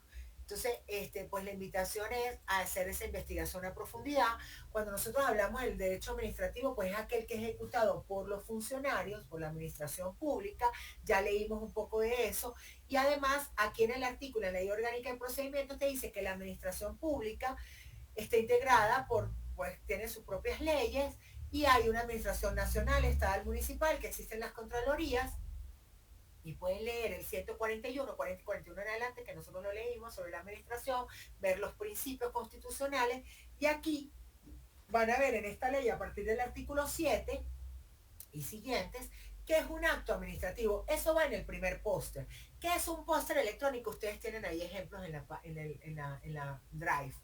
¿Qué es un póster? Un póster generalmente te ayuda a presentar todo lo que se refiere a una investigación. En este póster ustedes no van a hacer parte metodológica resultados porque ustedes no están haciendo una investigación, pero sí me van a presentar los temas del programa. Allí tienen que entrar en un póster completo, máximo 2 páginas ahí, un póster. Ahí tienen que entregar y desarrollar todos los temas del programa con investigación. Entonces, se entiende por acto administrativo que toda declaración de carácter general o particular, es decir, general, fue administrada para todos los ciudadanos. Particular fue solamente en una localidad, la alcaldía, por ejemplo. De ejemplo general o particular, según las formalidades y requisitos de ley, por los órganos de la administración pública. Entonces, esos actos administrativos deben ser motivados. Uno no puede decir te multo y no hay una motivación. Te coloco un impuesto. No, si no está establecido en la ley, usted no puede establecer un impuesto y tiene que motivar por qué. Establece el artículo 10. Ningún acto administrativo puede crear sanciones ni modificar las que han sido establecidas por la ley, salvo dentro de los límites establecidos. O sea que este artículo 10, igual que en la Constitución, me hablan del principio de legalidad. Artículo 7 de la Constitución, artículo 10 de la Ley Orgánica de Procedimientos Administrativos. También acá, pues, me dice que ningún acto puede violar lo establecido en una de superior jerarquía, que ahí está la jerarquía de los actos, decretos, resoluciones, órdenes, así como vimos la pirámide. ¿Qué debe contener? Importantísimo este artículo 18. Todo acto administrativo debe contener nombre del ministerio, organismo que pertenece, nombre del órgano que emite el acto, lugar y fecha, nombre de la persona a quien va dirigido, una expresión sucinta de los hechos, porque debes motivarlo, y la decisión que tengas. Ejemplo, Ministerio Supremo, Viceministerio Supremo de la Felicidad, que existe en Venezuela. Nombre del órgano, Viceministerio de la Felicidad, Caracas, 19 de noviembre. La persona o órgano que me ha dirigido, bueno, señor Gretel Ostoich. La decisión, pues se decidió según la relación de los hechos y que usted presentó, que usted no es feliz. Nombre de funcionario, yo, el vicepresidente, y sello de la oficina. No sé, estoy inventando cualquier cosa, pero es más o menos el acto. Y si hay un viceministerio de la Suprema Felicidad, no estoy inventándome eso. Entonces, actos administrativos. ¿Cuándo los actos son completamente nulos? ¿Cuándo? ¿Cuándo son? Bueno, cuando así está expresamente determinado por una norma constitucional, es nulo. Cuando ya resuelvan un caso que ya se decidió, no puede ser decidido, que ya creó derechos particulares, ya no se puede volver a decidir. Cuando sea de imposible legal ejecución, si yo ordeno algo que ya no hay manera de que pueda ser cumplido, es nulo. O cuando lo dictaminan personas que no son, o funcionarios que no son competentes, ¿ok? Con funcionarios que no son competentes. ¿Qué vicios pueden haber? Bueno, pueden haber vicios que dan la nulidad o pueden ser anulables, no solamente completamente nulos, pero la anulabilidad dice que puede tener algunos vicios que no es completamente nulo, pero hasta que no se enmiende la situación que le dio la anulabilidad, entonces el acto no podrá ser manifiestamente, ¿cómo es? No podrá ser cumplido. ¿Qué es la actividad administrativa? Eso va en el primer póster también. Actividad administrativa. ¿Qué es el derecho administrativo? Actividad administrativa y los actos administrativos. La actividad administrativa se desarrolla con arreglo a principios. Miren los principios de la actividad administrativa. Economía, eficiencia, celeridad y imparcialidad. Entonces usted en su póster pone principio de la actividad y se va guiando por el programa. De cada asunto debe formarse un expediente donde se enumeran las páginas, donde se lleva en orden. Léanse esa parte.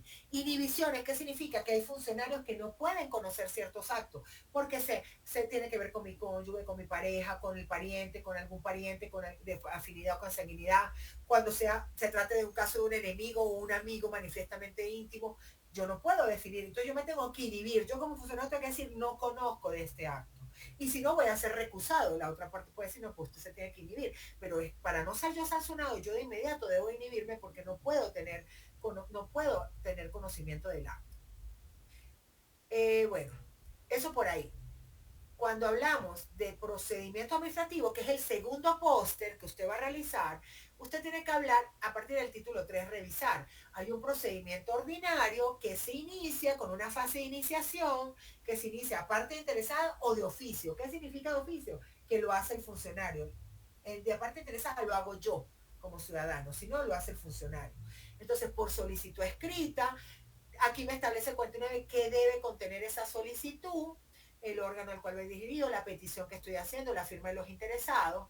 Cuando el escrito se dijere y falte algún requisito, se supone que me deben dar tiempo para subsanar los requisitos, igual admitírmelo. Entonces ya tenemos una fase de iniciación, una fase de sustanciación que está aquí descrita, ¿sí? Que se va rellenando ese expediente de todo, porque se recogen todas las actuaciones, toda la tramitación necesaria, las pruebas, lo que sea necesario. Esa es la etapa de sustanciación. Y después viene la etapa de terminación del proceso. Una vez ustedes leen allí, entonces son las 3 etapas, dividen ese póster, que es el procedimiento administrativo, las 3 fases del procedimiento, iniciación, sustanciación y finalización o terminación. Tienen que analizarlo, ver los artículos y tomar de allí lo que considere, investigando con libros también. Y por último, viene algo que se llama los recursos. Aquí están. Los recursos administrativos, aquí está, revisión.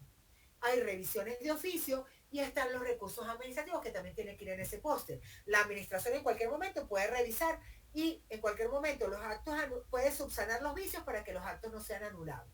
Y habla de la revisión de oficio que la hace la administración. Pero también están los recursos que una vez que salieron las sentencias y las decisiones de la administración, yo como ciudadano no estoy de acuerdo con esa decisión y puedo como apelar, es la palabra, pero son recursos. Entonces, interponer esos recursos. Y tenemos recursos jerárquicos que se realiza de reconsideración, perdón, primero, que se realiza dentro del mismo órgano. Uno le manda, interpongo recursos dentro de los 15 días hábiles siguientes. Señor que decidió, funcionario, no estoy de acuerdo por esto, y para que reconsidere la decisión, es un derecho. O el jerárquico, si esa persona igual se mantiene, puede interponer un jerárquico ante el superior inmediatamente después de ese funcionario. Ejemplo, un funcionario de la alcaldía, el jerárquico el alcalde. Reconsideración contra este funcionario, no decidió, a mi favor, no me gustó, no estoy de acuerdo, violentó mi derecho, voy a un recurso jerárquico, es de revisión de ese superior. Entonces yo le pido a él que revise todo este expediente y toda esa decisión de ese funcionario. Y hay otro recurso de revisión que también yo puedo interponer con estas tres causales. Esto es lo que usted tiene que investigar en la ley de procedimiento administrativo, estos casos específicos para hacer el póster. No hubo grabación, no sé si hubo, a lo mejor alguno grabó, se la pasa a sus amigos, no sé, me da igualito si lo hicieron o no. Y si fue así, espero que ellos puedan guiarse. Y si no, ustedes tienen una gran ventaja porque ya saben cómo se van a presentar las actividades realmente por el hecho de asistir a clase y además van a poder preguntar con propiedad y van a poder presentar acorde y asertivamente las actividades. Si tienen dudas, por favor, hacerlo a través del grupo, no en privado, y ahí vamos aclarando todas las dudas correspondientes. Adair, dime, Josué. Adair, dime. Profe, tengo una duda. Aquí dice que en la evaluación número 8, Ajá. dice ensayo argumentativo sobre la Constitución y violación, perdón. Ajá. Esa es violación de la misma, ¿no? Sí, violación de la Constitución. De la Constitución. Y todo lo que ha pasado en todos estos años y que han violentado la misma Constitución, eso lo vimos la semana pasada con el tema de la Constitución. Ok. Yo ya envié el ensayo comparativo de la película. Perfecto, maravilloso. Solamente me faltaría enviar el ensayo y el cuadro comparativo. El y ensayo, ya los otros... Sí, el ensayo tienes hasta el 27 de noviembre y el cuadro hasta el 4 de diciembre, creo, si no me equivoco. Ok. Y es para Listo, eso, para que lo hagan con profundidad, para que lo hagan realmente y cumplan con lo que se está pidiendo. ¿Ok? Ok, bueno. Josué, dime. Profe, es que no estoy... respecto al ensayo sobre la Constitución y la violación, ¿cómo habría que orientar esos temas? Primero tú investiga qué es un ensayo argumentativo. Es diferente a uno comparativo y a uno analítico, ¿verdad? Uh-huh. Y una vez se supone que debes argumentar. ¿Qué significa? Argumentar con hechos. Usted investiga, bueno, qué ha pasado, cómo se ha violentado la Constitución. Por eso es que tienes que leer cada uno de los artículos al principio, del 1 en adelante. Entonces los derechos. Derecho a la educación. Pues aquí dice que tenemos que tener un derecho a la educación de esta manera. ¿Se ha violentado? No, pues yo considero que no y empieza a investigar. Derecho al trabajo. Dice que el salario debe ser digno, justo. Aquí la Constitución dice eso, pero aquí nadie tiene un salario justo. ¿Qué está pasando? ¿Sí me explico? Como ir investigando al respecto y argumentándolo con bases y situaciones. ¿Qué ha pasado? Tienen que justificarlo con situaciones reales. No es que el vecino me contó, sino que tengan fuentes. ¿Ok? De investigación. Muy bien. ¿Alguna otra pregunta sobre la clase del contenido? Lo del derecho administrativo sé que fue muy rápido, pero tienen que investigarlo. Igual preguntas. Procedimiento administrativo, ya vieron qué es lo que tienen los dos pósteres. Uno va a ser actividad administrativa, teoría, sobre todo la teoría de qué es el derecho administrativo, qué es la actividad administrativa, qué son los actos administrativos, y ya ven dónde sacarlo. En texto de administración hay ahí, pero sobre todo la Constitución y la ley. Lo vieron, ¿verdad? Lo vimos. Artículo 140, 141 de la Constitución, artículo 7, y ya lo vimos en la ley orgánica. Y después, otro postre aparte es todo el procedimiento administrativo. Fase, iniciación, terminación, recursos. ¿Ok? Sustanciación, terminación y recursos. ¿Y qué es eso del procedimiento? Ahí cumplen con los requerimientos. ¿Otra pregunta, mis chicos? Nada. Bueno, ya queda de parte de ustedes, de verdad, investigar. Tienen que investigar, sustanciar, y yo estoy ahí en el grupo para responder preguntas. Si usted me dice, profe, estuve leyendo este artículo, lo pone en el grupo. Ay, pero decía de Chávez, o decía de la asamblea, lo discutimos, denle vida al grupo, pero vida interesante, no para contar cosas que no tienen que ver con, sí, con la relación de los temas, sino con preguntas. Pregúntenme, aprovechenme que estoy allí para responderles preguntas de su investigación. ¿Ok? Bueno. Bueno, chicos, si no hay más preguntas y todo está claro, nos vemos dentro de 15 días. No tenemos clase el sábado siguiente. Tienen mucho tiempo para investigar. No dejen agarrar lo último. Yo que ustedes empiezo desde hoy para que tengo fresca la información, a menos hacer las anotaciones indispensables, no dejar el último momento, no entreguen las actividades al último momento. Y tienen hasta mañana a las 11:59 para entregar lo de la película, el ensayo comparativo. ¿Listo? ¿Sí? Bueno, que pasen un feliz fin de semana y muchísimas gracias por la asistencia de todos ustedes. Okay, hasta luego. Igualmente, profe. Gracias. Gracias, profe. Chao.